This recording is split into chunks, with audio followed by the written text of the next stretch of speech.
Okay, quarterly reports. Oh, sorry. You just went straight to the thing. Yeah. All right, lifestyle investing, where we invest based off our lifestyle to build already a future lifestyle. Running at full blast. Yeah, exactly. If you guys watched the last one, Mike has a great question right now. Listen. Okay.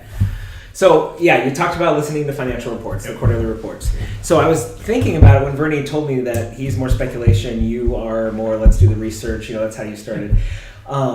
What kind of flashed in my mind is looking at trends, looking at, okay, how does this, basically they had this in their projections and it actually came back at that. What's the stock going to do? Yeah. That kind of thing. I mean, I was starting to think of did you do it long enough to where you started noticing patterns or trends? Talk about all that. What comes up when I say that? That's a good question. Actually, the reason it really started is I had friends at work that also were interested in stocks and kind of learning, doing the same thing that I'd been doing.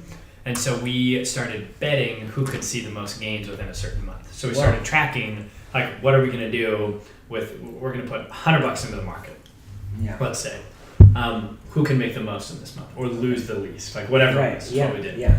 And so we're starting to play more of a volatility game at that point in time where we were trying to say, okay, you can't just put something, put a bunch of money in something like GE and just hope that it goes up 1 or 2% in a month. Yeah. You need to find opportunities where it would make more money. So we started really paying attention to what companies are having earnings. And so, at that point in time, it was very speculative. It was very speculative. It was very short term. It was all about this month to month. How are we doing? Who's winning? Okay.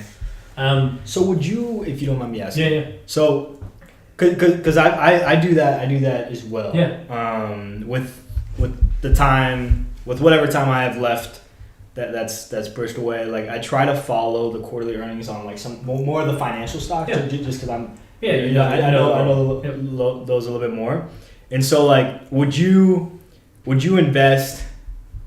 Would you think that they're gonna have a great earnings, and then you invest a couple days before it's announced, and then once it's announced, you just sell a couple days after? Is it within a 5-day window? So so that's what I would do. And to answer your question, do I see any patterns from doing that?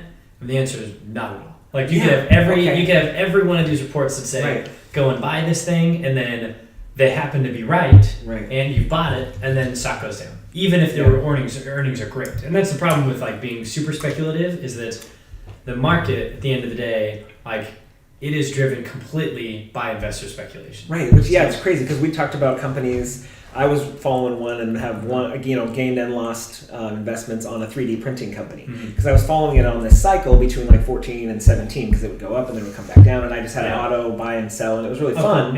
And then I wrote it up. I missed the high of the highs, and so I was starting to read why why'd that happen, and then I bought it at a higher spot than my previous max was. So I had said I'm going to always sell at this max. Well, I had bought it even higher than that because it had gone $3 or $4 a share over, and it went all the way down to below my normal buying spot below. And I was looking, and it was not that the company didn't make money; it's that they didn't perform like they had said they were going to in their guidance. And so everybody was ready for this amount, and then when the numbers came out, it's just it's all an expectation game. What's interesting is one of the stocks that really comes to mind in this, I was buying Tableau, which is data. That's what the ticker is. Right. How long have they been?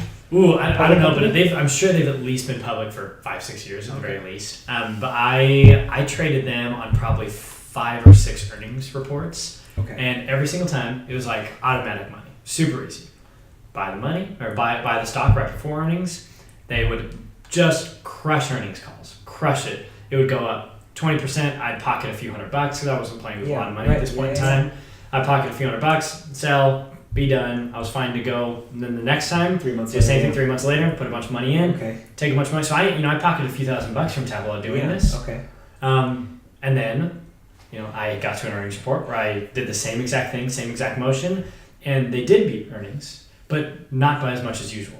And so everyone had come to expect this just blowout that Tableau was continually having, and then all of a sudden they just didn't do that. They underperformed what investors were. Investors had trained themselves to think that they would beat so much that they would then buy, and that it would drive the stock price up. And even the company's not saying it, right? They're still performing what they. They're performing what they said, and they missed expectations, and investors just were so finicky. They're in for the short term. And short-term investors will make the market not a fair market value. That's true. Short-term investors aren't necessarily a bad thing, but they're what hurt like the It's like a new long-term poker investment. player. Yeah, it's a new poker Yeah, player. It's they a don't know wild what they're card. doing. It's a Yeah, wild exactly. card. You don't know what you're gonna do. What are you doing? What do you have? And they're coming in, Yeah. trying to make easy money, not like Okay. not like Yeah. long-term value. And so it can work, but in the long term, it can bite you. It can. And I Yeah. lost like 50% of my money on Tableau Yeah, on that one okay, trade, and I'm right. still holding it today. So I Yeah, still think yeah. it's a good stock. Yeah, but it hurt. right. No. But yeah, to flip it around like that. That's good right there. All right, hey, More to come. We're gonna wrap it up. So that's one way to use quarterly earnings to Yes. make easy money, baby. Easy money. That's exactly what we got. Thanks for giving me a title for the video. Yeah. Easy money. There we go.